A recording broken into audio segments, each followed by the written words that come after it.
नमस्कार दोस्तों, आज की क्लास में आप सभी का स्वागत है, जिसमें अपन राजस्थान की कला एवं संस्कृति के अंतर्गत राजस्थान के लोक देवता पढ़ रहे थे। राजस्थान के लोक देवताओं में अपन ने रामदेव जी को पढ़ा। अगली कक्षा में अपन ने बाबूजी राठौड़ के बारे में पढ़ा। आज की जो अपनी क्लास है उसमें अपन पढ़ेंगे गोगाजी चौहान। गोगाजी चौहान चौहान जाति के राजपूत थे और वो समूचे राजस्थान में लोक देवता के रूप में प्रसिद्ध है। आज भी उनकी पूजा पूरे राजस्थान में की जाती है। देखिए, गोगाजी चौहान को सांपों के सबसे बड़े लोक देवता के रूप में माना जाता है।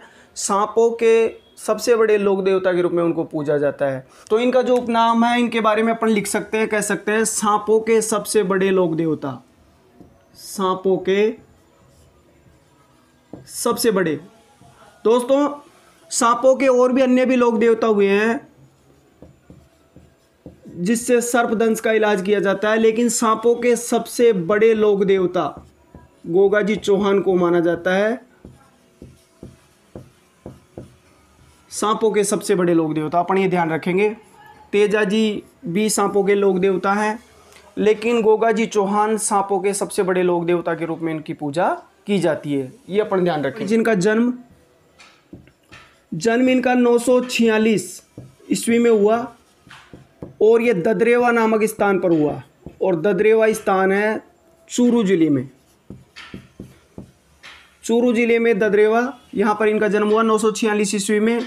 साथ इनकी सामान्य परिचय में इनकी माता, पिता, पत्नी और इनके गुरु।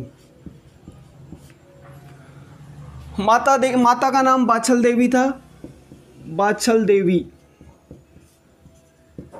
और इनके पिता, एक बार एग्जाम में इनके पिता का नाम पूछ लिया था, जेवर सिंह चौहान, जो कि ददरेवा में जागीरदार थे। ददरेवा चूरू के जेवर सिंह चौहान शाखा के राजपूत थे।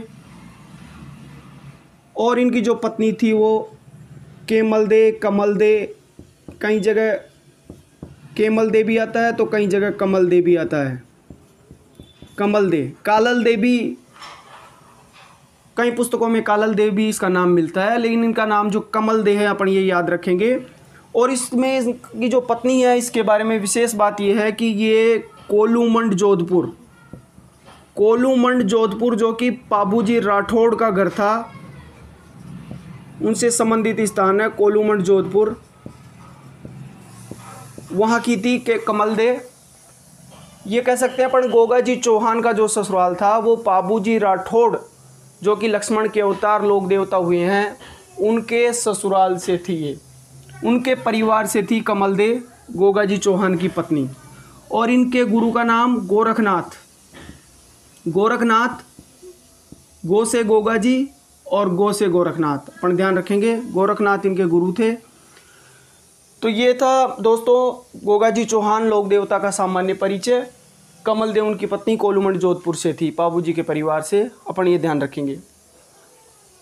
अब इसमें नेक्स्ट देखिए, गोगाजी चौहान के बारे में जो ऐतिहासिक तथ्य हैं, जो उनके बारे में इतिहास में जो वर्णित है। गोगाजी चौहान कोलूमंड जोधपुर, जो अपना ससुराल था, कमल देव वहाँ की रहने वाली थी, उसको ब्याहने गए थे। विवाह करके जब वो लौटे तो अपने घर ददरेवा चूरू में पहुँचे तो घर में प्रवेश नहीं हुआ। घर पहुँचने पर गांव की घर की महिलाएं, आस पड़ोस की महिलाएं उनके स्वागत की तैयारी कर रही थी। गोगाजी अपनी नवविवाहित पत्नी के साथ, कमल दे के साथ घर के बाहर ही खड़े थे और स्वागत की तैयारी चल रही थी। अभी गृह प्रवेश नहीं हुआ था। उसी समय गोगाजी की पत्नी कमल दे को एक सांप आता है वहाँ कहीं से और उसको काट लेता है, और सर्पदंश के कारण गोगाजी की पत्नी की वहीं मृत्यु हो जाती है। तो इस घटना से गोगाजी चौहान बहुत ही क्रोधित होते हैं। अत्यंत क्रोध में आकर वे सांपों को उसी समय एक यज्ञ कुंड बनाते हैं। उसी समय यज्ञ कुंड में वे सांपों को मार मार कर उसमें जलाते हैं। ये कार्य करते रहे। ये कहा जाता है कि गोगाजी ने अपनी पत्नी का कई दिनों तक अंतिम संस्कार भी नहीं किया था, और उस सांपों को और क्रोध में आकर उन्होंने ये कहा था कि मैं इस पूरी पृथ्वी को, समूचे विश्व को सर्पहीन कर दूंगा, यानी कि सांपों से मैं इस पृथ्वी से इन सांपों का मैं वजूद ही मिटा दूंगा। इस प्रकार वो सांपों को मारते रहे और यज्ञ कुंड में जलाते रहे। तो ये घटना चलती रही। तभी नाग देवता प्रकट होते हैं और गोगा जी से पूछते हैं, गोगा जी आप ये क्या कर रहे हो? तो गोगा जी ने कहा कि एक सांप ने मेरी पत्नी को बिना कारण ही डस लिया और मेरी पत्नी की मृत्यु हो गई, इस वजह से मैं इन सांपों को मार रहा हूँ और उनको जला रहा हूँ। तो नाग देवता गोगा जी से कहते हैं कि आप आज के बाद किसी भी व्यक्ति या महिला को किसी भी सांप के द्वारा काट लिया जाता है तो उसका इलाज आप स्वयं कर सकोगे, ऐसा वरदान नाग देवता गोगा जी को देते हैं। और उसी समय नाग देवता गोगा जी की पत्नी, जो मृत पत्नी थी, उसको पुनर्जीवित कर देते हैं और वहाँ से चले जाते हैं। इसके पश्चात गोगा जी ने सांपों को मारना और जलाना बंद कर दिया था। उस दिन से लेकर आज के दिन तक गोगा जी चौहान की सांपों के सबसे बड़े लोक देवता के रूप में पूजा की जाती है और सर्पदंश होने पर गोगा जी चौहान की पूजा की जाती है। इसमें एक और ऐतिहासिक तथ्य मिलता है गोगा जी चौहान के बारे में।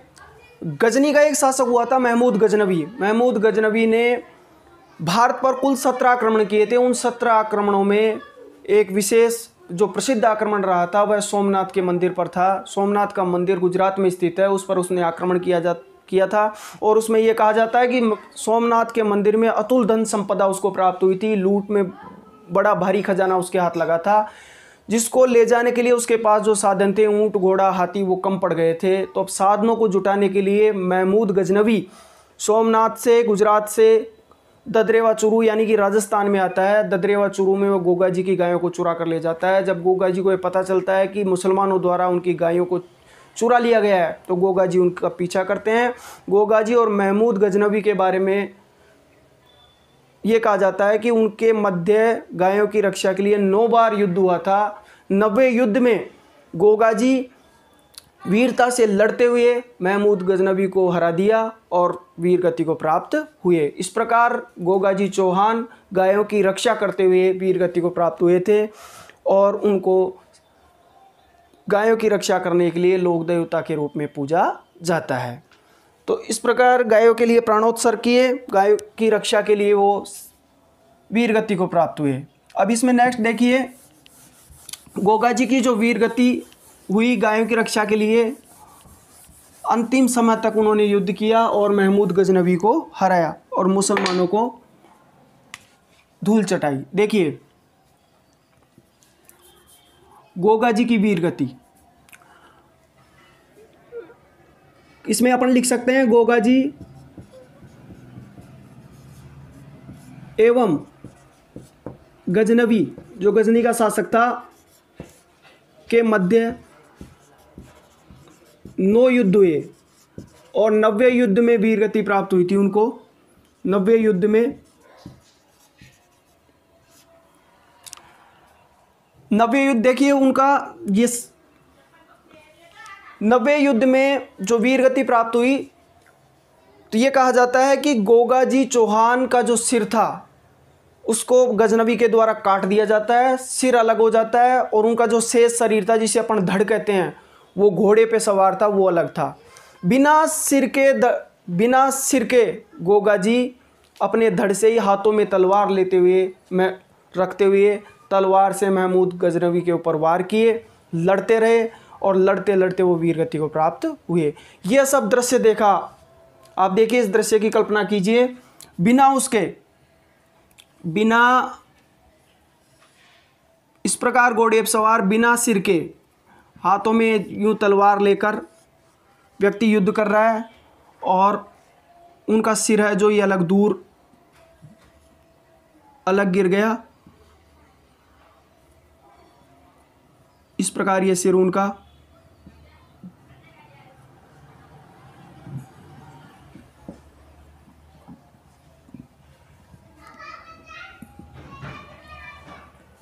इस दृश्य को जब महमूद गजनवी ने देखा तो वो भी हतप्रभ रह गया और उन्होंने उसे साक्षात देवता कहा, साथ ही जहर पीर की उपाधि दी। जहर पीर की गजनवी ने गोगा जी को गोगा जी को जाहर पीर, जाहर पीर ये याद रखेंगे अपन, जाहर पीर की उपाधि दी थी। देखिए पीरों के पीर, मक्का मदीना से आए पंच पीरों ने पीरों के पीर की उपाधि दी थी रामदेव बाबा को। उसी प्रकार जाहर पीर की उपाधि किसे दी गई थी? गोगा जी चौहान को। ये पूछ लिया गया पहले भी एग्जाम में। जाहर पीर की उपाधि किसे दी गई? गोगा जी चौहान को दी गई। किसने दी? गजनी के शासक महमूद गजनवी ने दी। अपन ये ध्यान रखेंगे। उनके क्यों दी थी? उनके उत्कृष्ट रणकौशल को देखकर, बिना सिर के, केवल धड़ से, अपने शरीर से बिना सर के जब वो इस तरह से युद्ध करते रहे वीरता के साथ, तो उनके उत्कृष्ट रणकौशल को देखकर, उनके उत्कृष्ट रणकौशल को देखकर उन्हें जाहर पीर की उपाधि दी थी महमूद गजनवी ने। ये ध्यान रखेंगे। तो इसके पश्चात उनका जो सिर था ये गिरा ददरेवा नामक स्थान पर, ददरेवा चूरू, ये ध्यान रखेंगे अपन, ददरेवा चूरू में। और उनका जो धड़ गिरा था युद्ध के पश्चात, वीर गति के पश्चात, नौहर हनुमानगढ़, नौहर हनुमानगढ़, नौहर हनुमानगढ़ में उनका धड़ गिरा और उनका सिर गिरा था ददरेवा चूरू में। जो सर को अपन शीश भी बोलते हैं, इसलिए इस स्थान को कहा गया शीश मेड़ी। शीश मेड़ी कहा जाता है इस स्थान को जहाँ पर गोगा जी का सिर गिरा और जहाँ पर उनका सिर के अलावा जो शेष शरीर था यानी कि धड़ गिरा, तो उसे धड़ मेड़ी या धुर मेड़ी या फिर गोगा मेड़ी, एक ही बात है, तीनों नाम गोगा मेड़ी कहा जाता है। धुर मेड़ी, धड़ मेड़ी या गोगा मेड़ी। और ये स्थान कहाँ पर है? ये अपन याद रखेंगे, नौहर हनुमानगढ़ में है ये स्थान। ददरेवा चूरू में उनका जन्म हुआ था। ददरेवा चूरू में वीर गति के पश्चात उनका शीश गिरा, इसलिए इस स्थान को शीश मेड़ी कहा जाता है। यहाँ इनका एक छोटा मंदिर बन रखा है और जो प्रमुख मंदिर है इनका गोगा जी का, वो नौहर हनुमानगढ़ में है, गोगा मेड़ी में है। इससे संबंधित बात ये देखिए, आप ध्यान रखिए कि यही इनका समाधि स्थल है। समाधि स्थल भी नौहर हनुमानगढ़ में है। ये इस प्रकार नौहर हनुमानगढ़ में ये मंदिर बन रखा है गोगा जी का। इस प्रकार ये मंदिर बन रखा है, देखिए आप।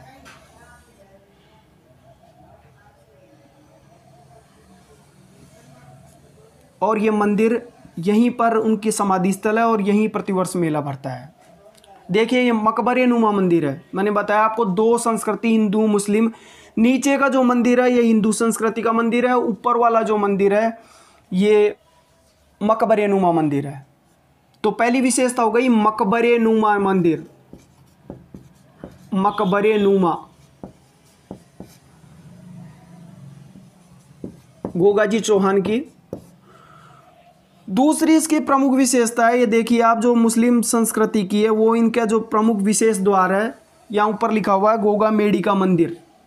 गोगा मेड़ी मंदिर बोलते हैं इसे, गोगा मेड़ी मंदिर, गोगा मेड़ी मंदिर कहा जाता है।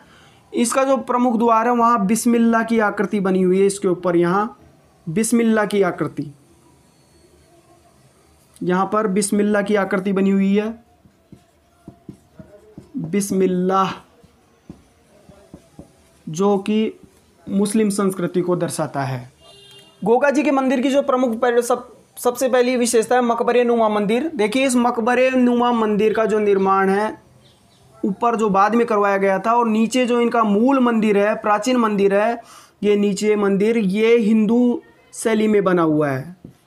नीचे वाला प्राचीन मंदिर हिंदू शैली में बना हुआ है, जिसका निर्माण बीकानेर के महाराजा गंगा सिंह द्वारा किया गया था, करवाया गया था।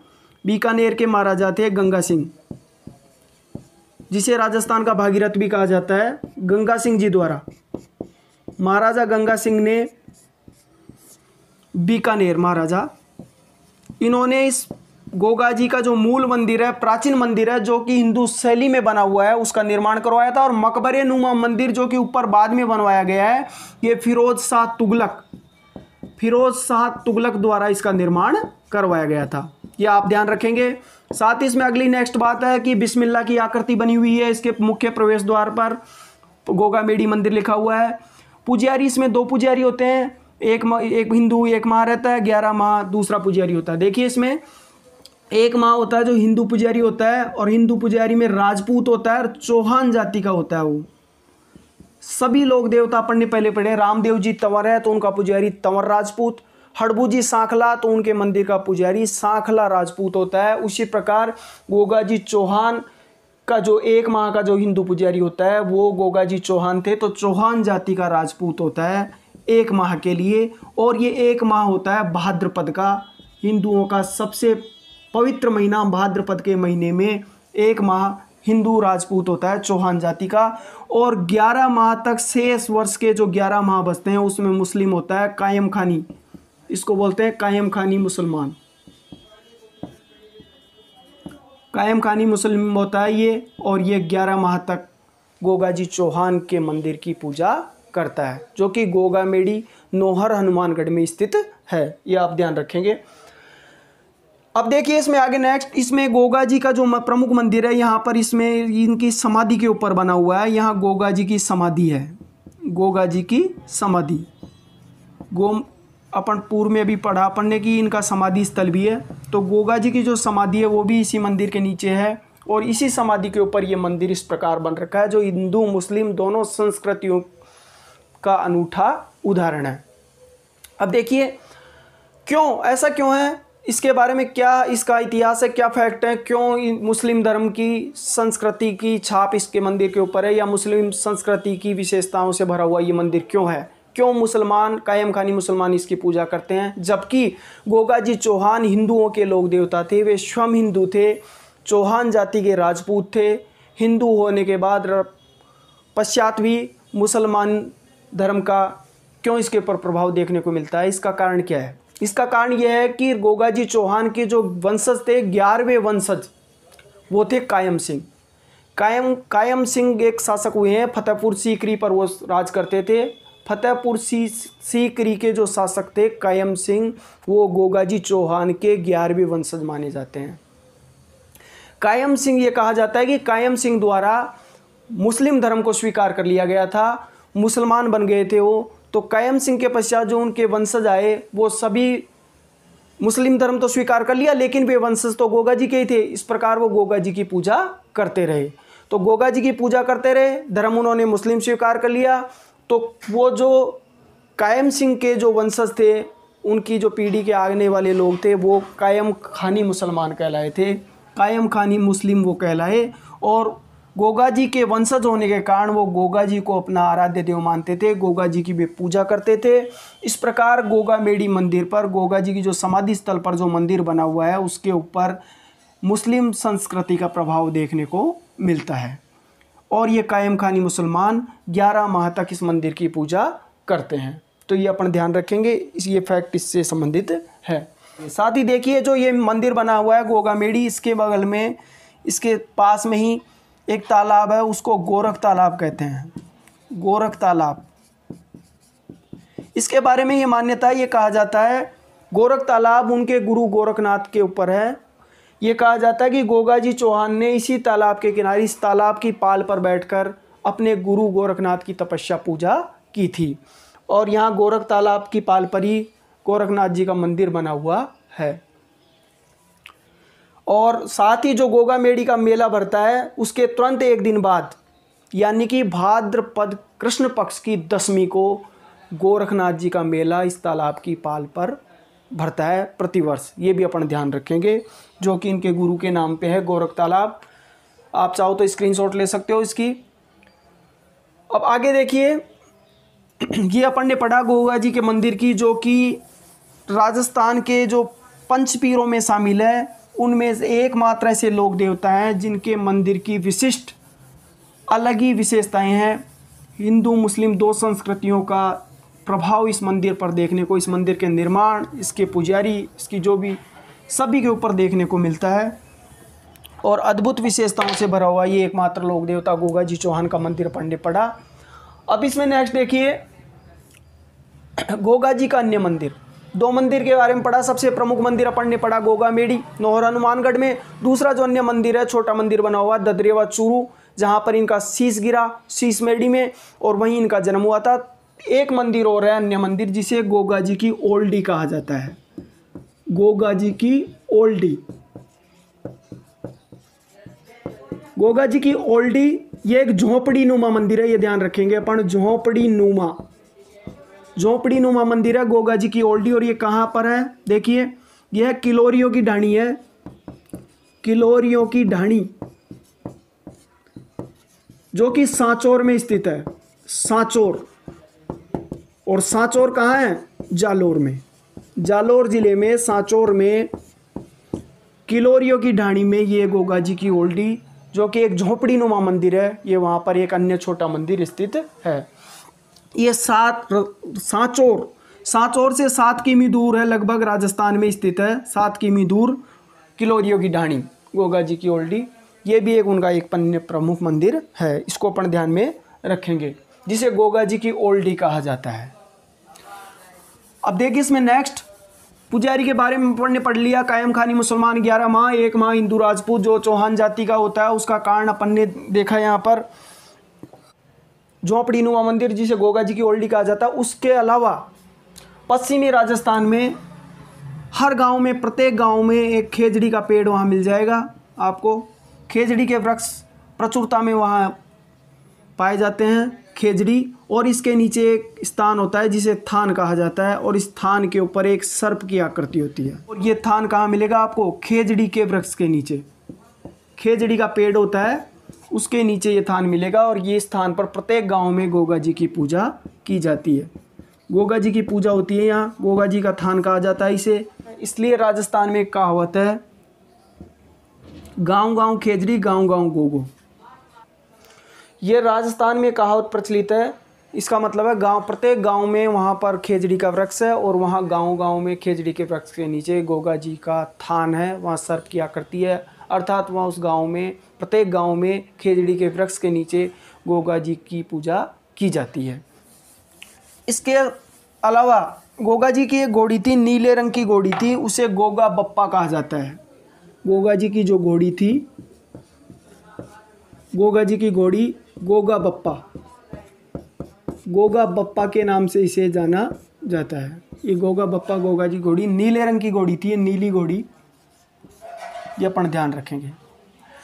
साथ ही गोगा जी से संबंधित एक रखड़ी, गोगा रखड़ी बोलते हैं इसको, गोगा रखड़ी, रखीड़ी, किसान हल जोतते समय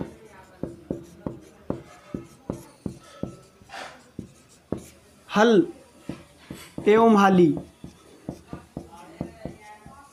को राखी बांधते हैं। किसान वर्ग में मतलब उसे गोगा रखड़ी कहा जाता है। तो आज अपन ने पढ़ा राजस्थान के प्रमुख लोक देवता जो कि पंचपीरों में शामिल है, गोगा जी चौहान। मैं अपेक्षा करता हूँ कि आपके अच्छी तरह समझ में आया होगा। अब नेक्स्ट क्लास में अपन अगले लोक देवता पढ़ेंगे। आप इस वीडियो को पूरा देखिए अंत तक। साथ ही अपने चैनल को जिन्होंने सब्सक्राइब नहीं किया वो कीजिए। साथ ही वीडियो को ज़्यादा से ज़्यादा शेयर कीजिए। धन्यवाद।